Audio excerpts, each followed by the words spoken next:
Bab 3. Masa kemajuan Islam pertama, tahun 650 hingga 1000 Masehi. A. Khilafah Rasyidah. Nabi Muhammad SAW tidak meninggalkan wasiat tentang siapa yang akan menggantikan beliau sebagai pemimpin politik umat Islam setelah beliau wafat. Beliau tampaknya menyerahkan persoalan tersebut kepada kaum muslimin sendiri untuk menentukannya. Karena itulah, tidak lama setelah beliau wafat, belum lagi jenazahnya dimakamkan, sejumlah tokoh muhajirin dan ansor berkumpul di balai kota Bani Sa'idah di Madinah. Mereka memusyawarahkan siapa yang akan dipilih menjadi pemimpin.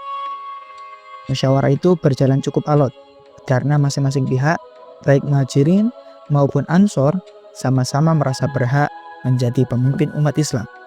Namun, dengan semangat ukhuwah Islamiyah, akhirnya Abu Bakar terpilih. Rupanya semangat keagamaan Abu Bakar mendapat penghargaan yang tinggi dari umat Islam, sehingga masing-masing pihak menerima dan membayatnya sebagai seorang khalifah.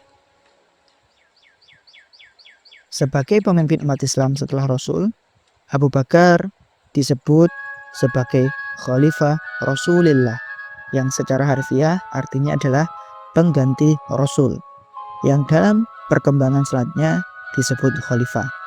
Khalifah adalah pemimpin yang diangkat sesudah Nabi wafat untuk menggantikan beliau melanjutkan tugas-tugas sebagai pemimpin agama dan kepala pemerintah. Abu Bakar menjadi khalifah hanya 2 tahun. Pada tahun 634 Masehi, ia meninggal dunia. Masa sesingkat itu habis untuk menyelesaikan persoalan dalam negeri, terutama tantangan yang ditimbulkan oleh suku-suku Arab yang tidak mau tunduk lagi kepada pemerintahan di Madinah. Mereka menganggap bahwa perjanjian yang dibuat dengan Nabi Muhammad dengan sendirinya batal setelah Nabi wafat. Karena itu mereka menentang Abu Bakar. Karena sikap keras kepala dan penentangan mereka yang dapat membahayakan agama dan pemerintahan, Abu Bakar menyelesaikan persoalan ini dengan apa yang disebut dengan perang Riddah, yaitu perang melawan kemurtadan. Khalid bin Walid adalah jenderal yang banyak berjasa dalam perang Riddah ini. Tampaknya kekuasaan yang dijalankan pada masa Khalifah Abu Bakar, sebagaimana pada masa Rasulullah, bersifat sentral. Kekuasaan legislatif, eksekutif, dan yudikatif terpusat di tangan khalifah. Selain menjalankan roda pemerintahan, khalifah juga melaksanakan hukum. Meskipun demikian, seperti juga Nabi Muhammad, Abu Bakar selalu mengajak sahabat-sahabat untuk bermusyawarah.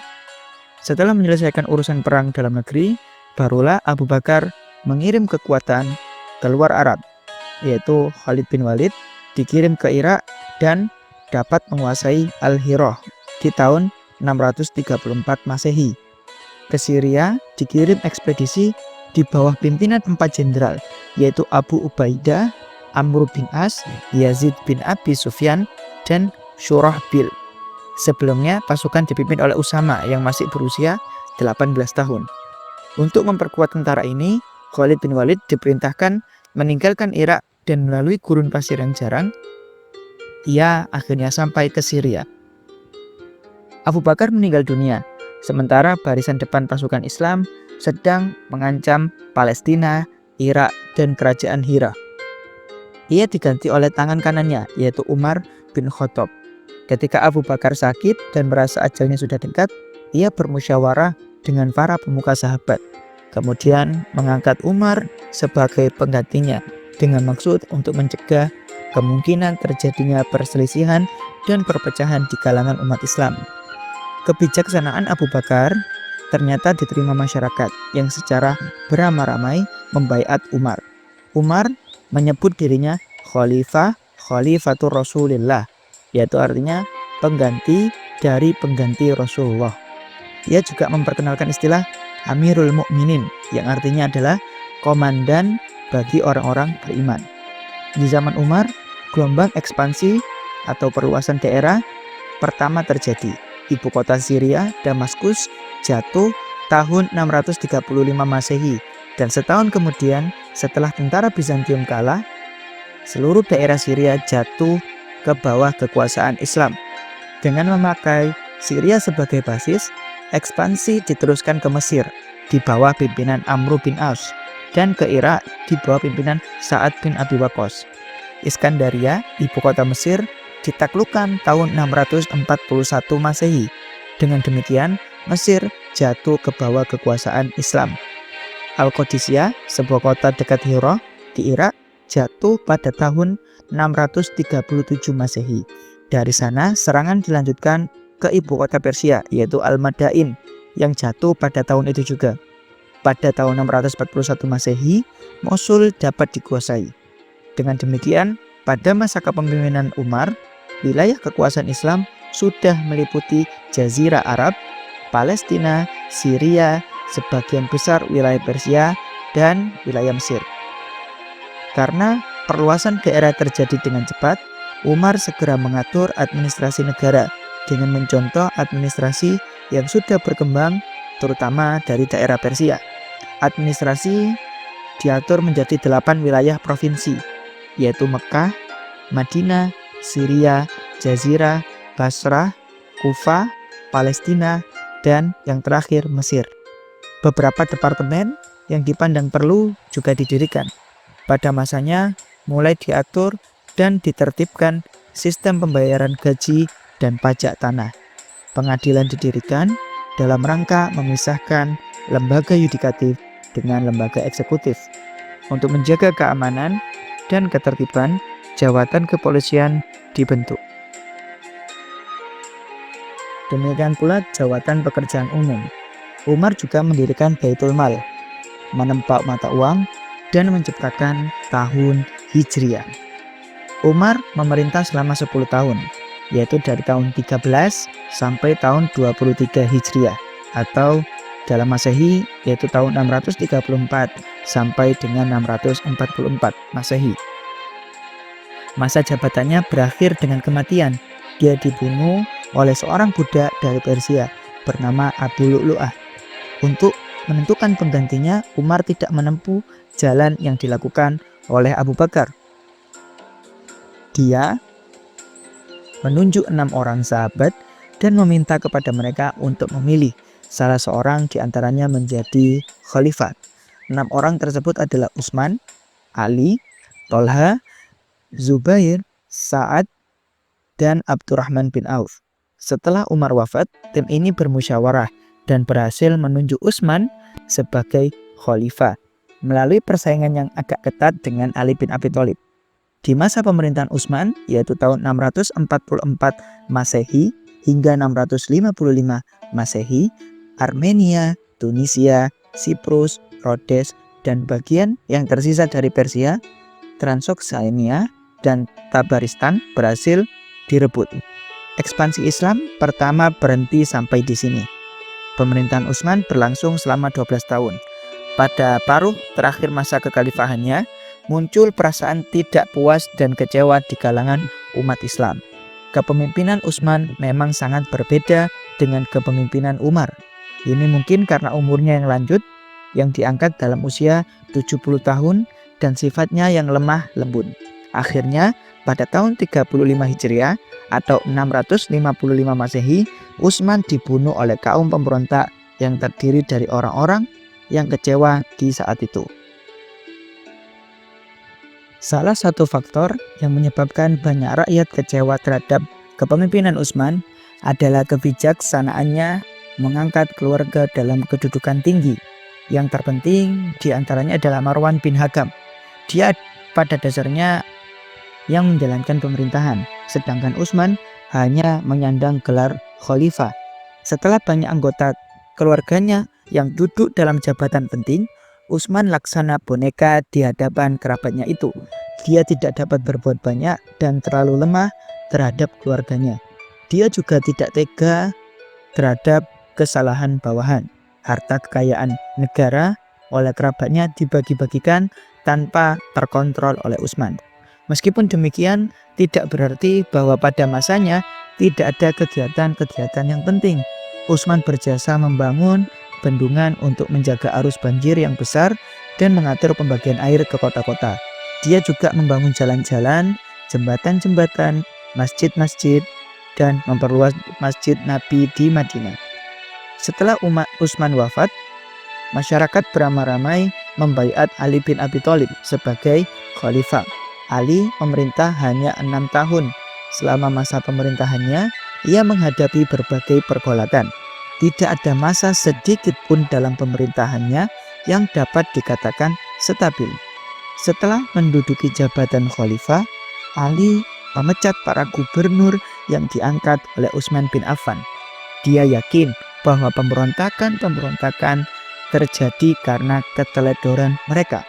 Dia juga menarik kembali tanah yang dihadiahkan Utsman kepada penduduk dengan menyerahkan hasil pendapatannya kepada negara dan memakai kembali sistem distribusi pajak di antara orang-orang Islam sebagaimana pernah diterapkan oleh Umar bin Khattab.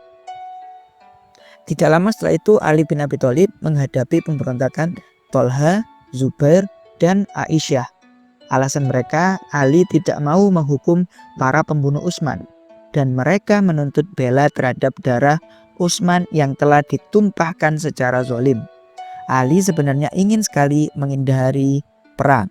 Dia mengirim surat kepada Thalha dan Zubair agar keduanya mau berunding untuk menyelesaikan perkara itu secara damai. Namun, ajakan tersebut ditolak. Akhirnya, pertempuran yang dahsyat pun terjadi. Perang ini dikenal dengan nama Perang Jamal, yang artinya unta. Karena Aisyah dalam pertempuran itu menggunakan unta. Ali berhasil mengalahkan lawannya.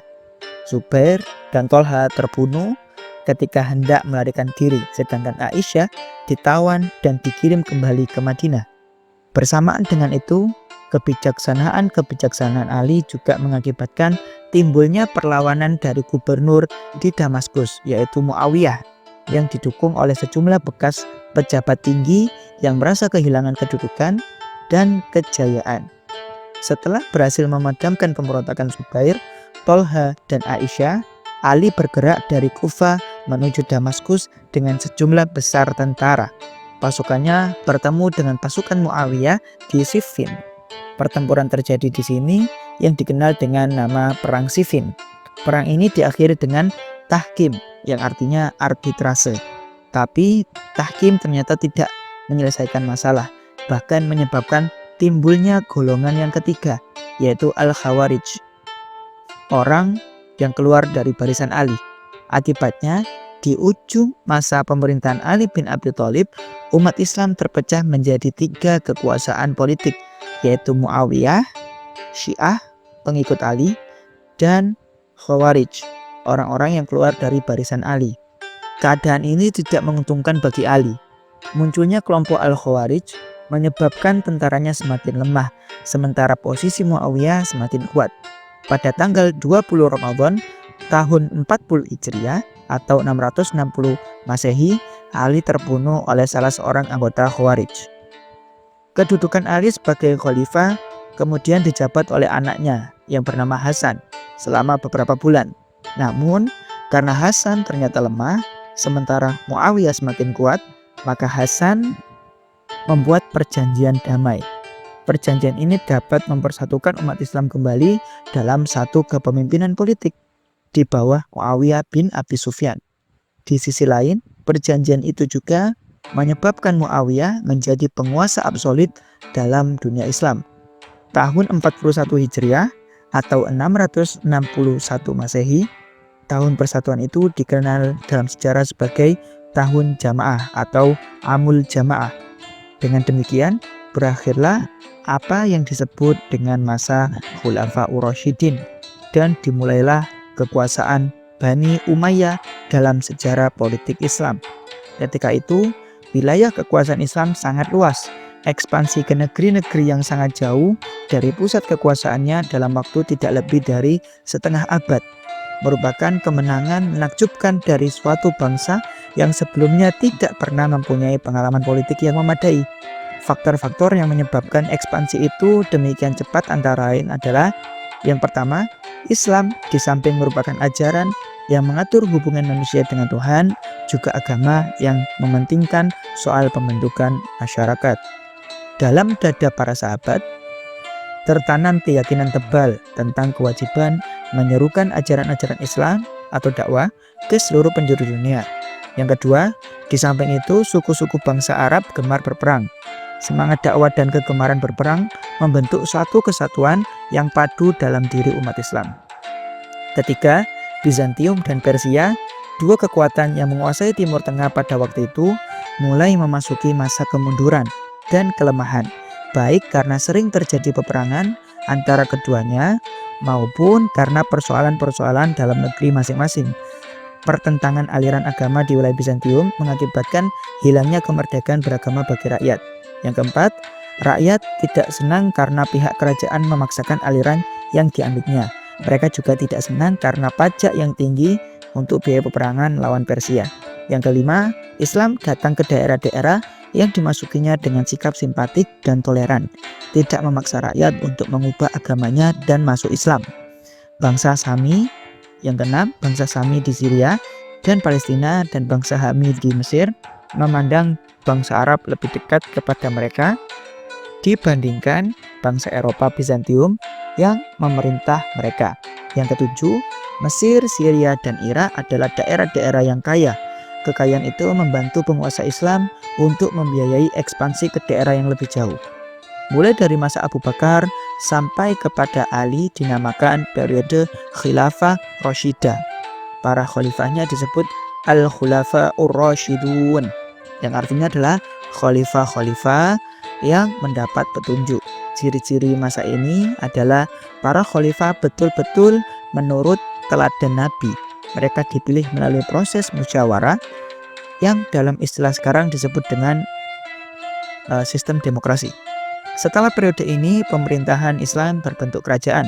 Kekuasaan diwariskan secara turun-temurun. Selain itu, seorang khalifah pada masa Khilafah Rashidah tidak pernah bertindak sendiri ketika negara menghadapi kesulitan. Mereka selalu bermusyawarah dan pembesar-pembesar yang lain. Sedangkan khalifah sesudahnya sering bertindak otoriter.